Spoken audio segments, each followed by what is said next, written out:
वंदन नमन प्रणाम करता हूं।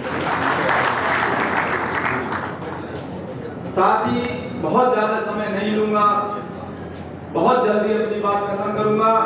आदरणीय अध्यक्ष जी, आप और आपकी तमाम कार्यकारिणी, विपिन जी भी मौजूद है, विपिन मिश्रा जी जो महामंत्री बने हैं, साथ ही आपकी तमाम कार्यकारिणी को हृदय की गहराइयों से बधाई देता हूं और साथ ही निवेदन भी करता हूं कि आप पूरे वर्ष भर अपने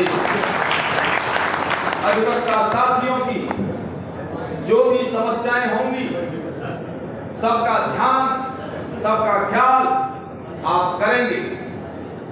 अधिवक्ताओं की जो समस्याएं यहाँ हैं उन पर आप संज्ञान लेंगे और जो भी सहायता हमसे हो सकेगी पूरी मदद के लिए हम आपके साथ कंधे से कंधा मिलाकर आप अध्यक्ष चुन गए।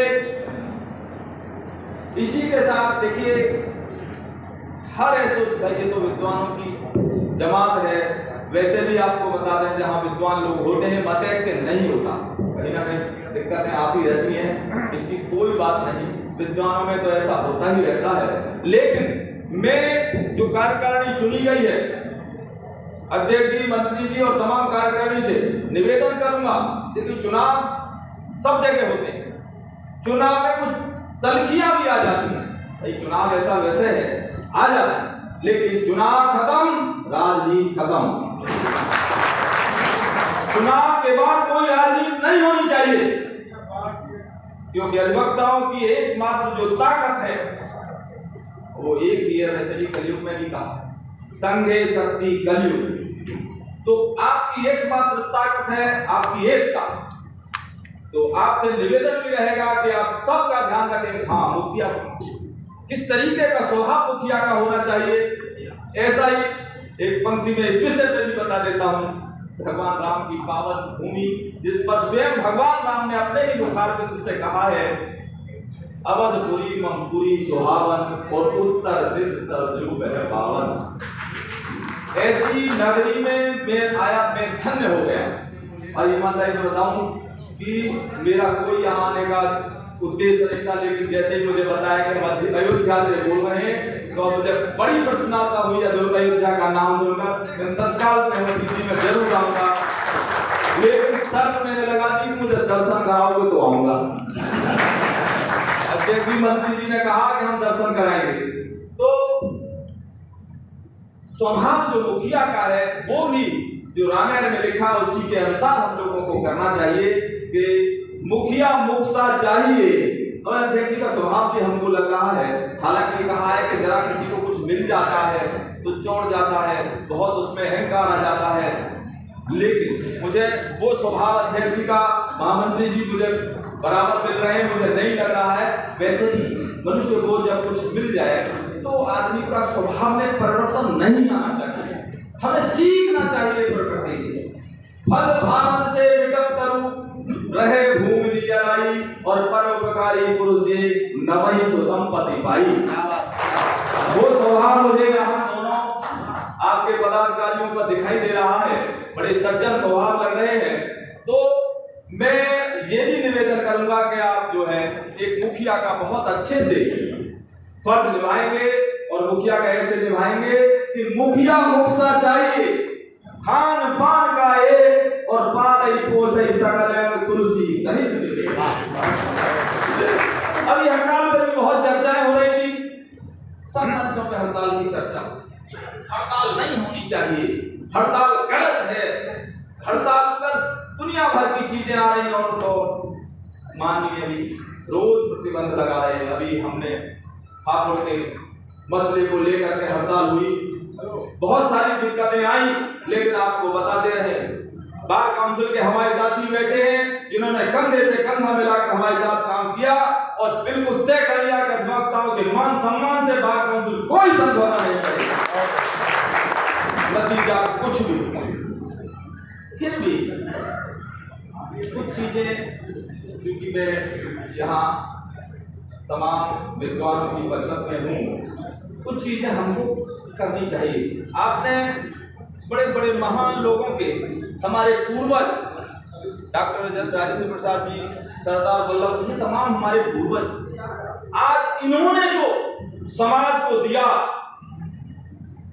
जनसाधारण को दिया, इन्होंने जो अधिवक्ता होने का गौरव दिलाया, अधिवक्ता समाज को गौरव दिलाया, उसका फायदा आज तक 70 वर्ष बाद तक उठा रहे हैं, 80 वर्ष बाद तक उठा रहे हैं। आप देखते हैं किसी के पिता, किसी के बाबा कोई अच्छा काम समाज के लिए, देश के लिए, प्रदेश के लिए, गांव के लिए कर जाए तो वहां के लोग उनके आने वाली पीढ़ियों का सम्मान करते रहते हैं, उनका इज्जत करते रहते हैं, उनका बहुत ध्यान रखते हैं। वही हमारे पूर्वजों ने, हमारे पूर्व में जो अधिवक्ता रहे, उन्होंने जो किया उसका सम्मान हम आज तक पा रहे हैं। कई चर्चाएं मंचों पर चलती है कि देश को आजाद कराने में अधिवक्ताओं का बहुत महत्वपूर्ण योगदान रहा, देश को आजाद कराने में बहुत मेहनत देश के अधिवक्ताओं ने की। डॉक्टर राजेंद्र प्रसाद से लेकर के, जवाहरलाल नेहरू जी से लेकर के, सरदार वल्लभ भाई पटेल साहब से लेकर के, महात्मा गांधी तक तमाम स्वतंत्रता सेनानी, देश की आजादी की लड़ाई लड़ने वाले, आम जनता का ख्याल करने वाले तमाम अधिवक्ता थे।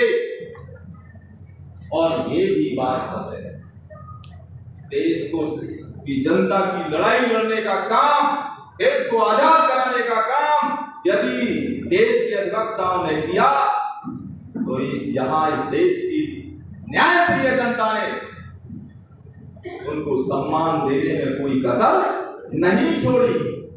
आप देखिए, जब देश आजाद हुआ तो देश का प्रधानमंत्री कौन, देश का गृह मंत्री कौन, देश का कानून मंत्री कौन, देश का राष्ट्रपति कौन, देश के राष्ट्रपिता कौन, बताइए? सभी वकील बना दिया। ताली बजाओ। अब यही थोड़ा सा एक आत्मचिंतन का विषय, यही ये भी सोच लीजिए, यहाँ की स्थिति में नहीं, मुझे नहीं पता है, आज गांव का प्रधान भी वकील खड़ा हो जाता है तो गांव की जनता हरा करके उसे कचहरी वापस भेजती है। यहाँ की वही स्थिति है। भाई मैं तो आपसे 700 किलोमीटर दूर बैठा हूँ, हमारे यहाँ पे यही स्थिति हो गई है। तो यहाँ हम लोगों को आत्मचिंतन जरूर होना चाहिए कि हम लोगों को समाज के लिए भी थोड़ा थोड़ा काम करते रहना चाहिए। हड़ताल हमारा अधिकार है, हड़ताल को कोई हमसे नहीं छीन सकता, लेकिन हड़ताल कुछ विशेष मुद्दों पर ही होनी चाहिए।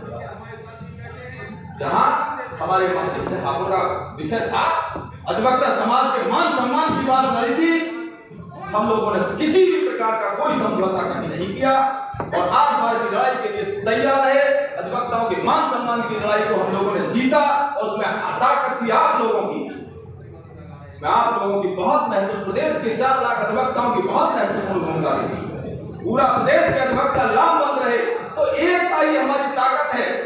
अगर हम लोग एकत्र होकर, एकजुट होकर के, अब देखिए शायद हमारे न्यायिक अधिकारी चल रही है और आप लोगों का भी समय हो गया है, मैं अपनी बात को शायद लंबी खींचे तमाम कार्यकारिणी को, भाई आप लोगों ने यहाँ मुझे आमंत्रित किया, इसलिए हम धन्यवाद देते हुए, तमाम साथियों का अभिनंदन करते हुए, मंच को नमन करते हुए, अपनी वाणी को और भगवान राम की पावन भूमि को नमन करते हुए मैं अपनी वाणी को यही विराम देता हूँ। जय हिंद, जय वकील एकता।